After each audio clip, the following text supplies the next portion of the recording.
So it's a pleasure to have you here with us this morning. Thank you for taking time. Yeah, it's a pleasure to be here. Thanks everyone for coming. So tell us a little bit about Biogen. So first off, for those of you who, I'm sure we're in Boston, many people know about the biotech industry, but give us a little bit of background about Biogen before we jump into your career. Yeah, so Biogen is one of the oldest independent biotechnology companies in the world. We discover, develop, manufacture, and commercialize therapies for rare and debilitating neurological disorders. We aspire to be the leader in neuroscience and really create therapies for diseases in which there are no real solutions. So it's a really exciting place to work. I think our mission is really amazing, and it's something that definitely keeps me excited to come to work every day. Yeah, and I want to get into your background a little bit because I think there's an interesting story there. But tell us a little bit about first how you got into the CLO role. How long have you been there, and kind of what does that constitute at Biogen? Right, yeah, so I've been at Biogen for 5 years. I've been in the CLO role for the last 2 years approximately. So I came to Biogen to build the medical training organization. Most of my professional career has been in medical affairs in biotech. And I was asked by our chief HR officer and CEO a couple of years ago to make learning a real competitive advantage for Biogen. So those of you that are in Boston, and particularly those in biotech, know that the war for talent here is absolutely fierce, right? There's something like 300 biotech companies just in Cambridge alone. So they believed that we were winning the war for talent when it came to recruiting, the best and the brightest, but maybe weren't doing so much to develop them and grow them in place and maximize their potential once they were at Biogen. So I created a learning organization now at Biogen that spans every area of the business. So end to end, from supporting research and development all the way through commercial manufacturing, as well as the more traditional corporate L&D, so leadership and management development.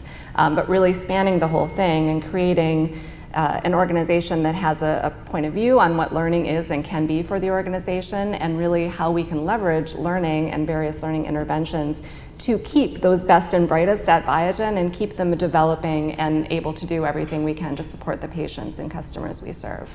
So you've been busy. It's been busy. My team has been really busy. I have a phenomenal team. I think that's really key. But yes, we've been very busy. Yeah.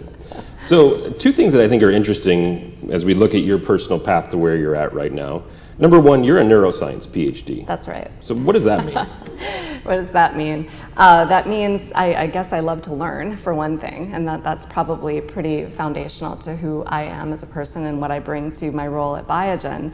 But it also means I have an interest in how people learn. My neuroscience work was not in learning. I'm not really a learning professional by training, but I am a problem solver and someone who's very curious and asks a lot of questions.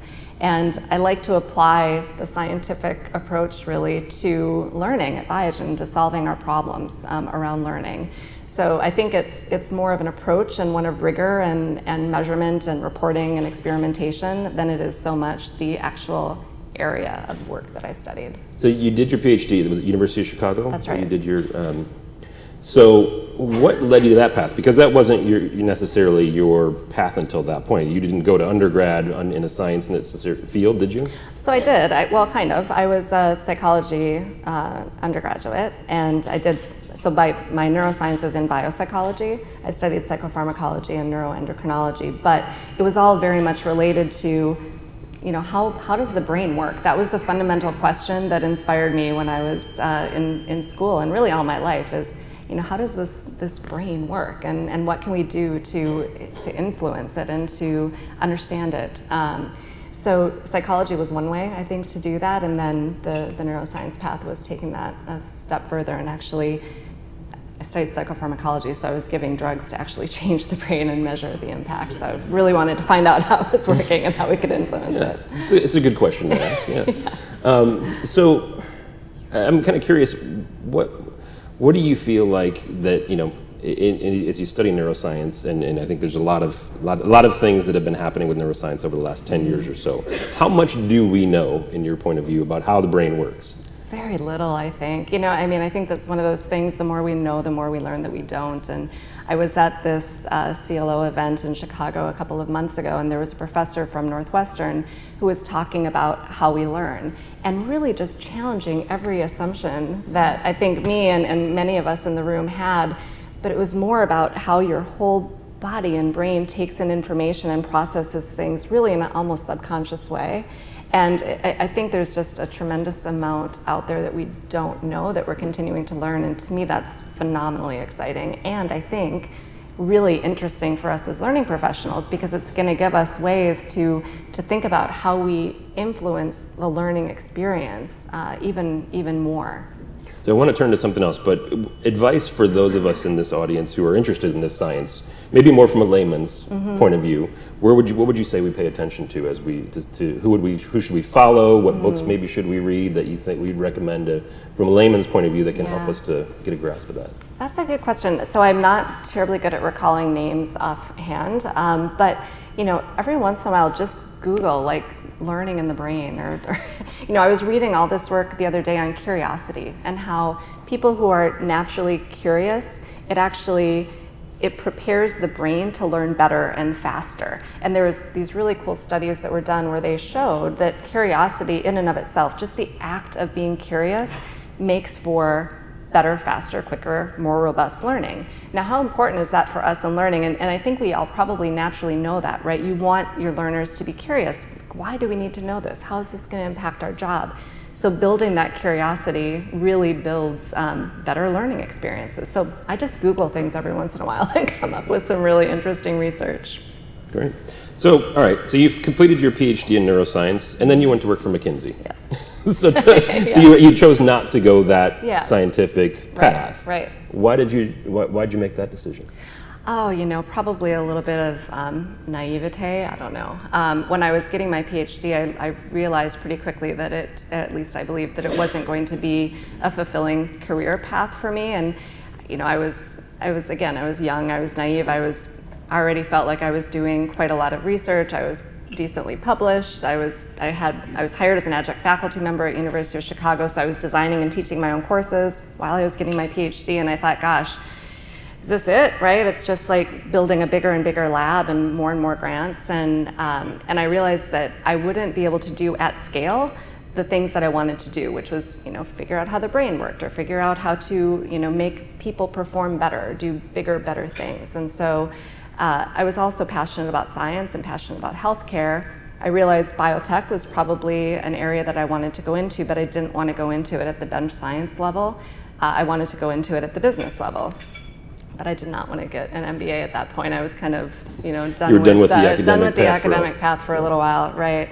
So I thought McKinsey would be an excellent learning opportunity, and it was. It was, I think, one of the most formative learning experiences of my life, because I was thrown into company after company, industry after industry, and had to just rapidly assimilate massive amounts of knowledge and come to a point of view really quickly. And that I think has kind of set the stage for what I've done since. Yeah, and you raise a great point, I think, too, that I think the CLO role has really sort of been evolving into a more consultative role. Obviously not order takers, so to speak anymore, but much more of a business consultant role. Absolutely. And you feel like that background has helped you. I mean, where have you, as you moved into the CLO role, where did you think you brought advantages that maybe others who grew up through the L&D ranks maybe didn't? Yeah, I think that's a great point. So I do think being a consultant and having that consultative approach is critical. It's been critical to my success, because I can sit with our CEO or sit with our EVPs and talk to them about the challenges that they're experiencing in the business, and then use the learning to help decide, where can learning play a role in helping overcome some of those challenges, and frankly, where can't it, right? And how we can have that conversation together to think about that. I also think being a consultant, you're really focused on results, right? And you're focused on making sure that you can deliver value.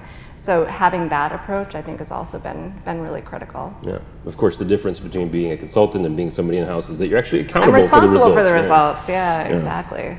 But I think that's part of the fun, right? And that's why I didn't stay at McKinsey, quite frankly, is because as much as I loved going in and learning and understanding these businesses and trying to help solve these problems, I found it to be a little bit it fell flat for me a little bit at some point because I was diagnosing, putting the strategy together, and then trusting largely that these clients would be able to execute against the strategy in the way that we'd envisioned. And you all know that doesn't happen, right? I mean, it takes a lot of work to operationalize a strategy. And unless you're thinking about the really human elements, like the people that are making this happen and the skills they need, the capabilities they need, the support they need, it's really hard to make that come to life. So to me, that's where it's really fun being a consultant in the business, because yes, I'm accountable for all of it, and it's fun to get to operationalize the strategy as well as just conceive it. Yeah, it's relatively easy to put a plan on paper. It is. But then actually to carry it out, as you said, it's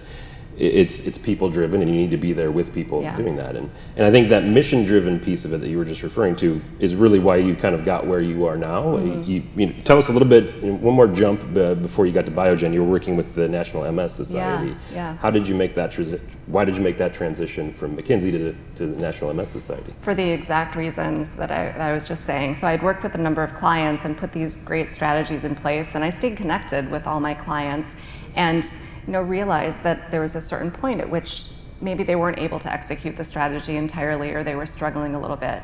And one of my clients was the National MS Society, so I took on this pro bono client after serving a number of for-profit companies, and I got really close to the board, to the leadership of the organization, and frankly to the mission of the organization. And I thought, gosh, we put this huge strategy. It was a major turnaround strategy for this nonprofit in place, and if they can't execute it, that's not just going to affect the bottom line, that's going to affect all these patients and their families. And I said, you know what, I think this is the time for me to actually operationalize.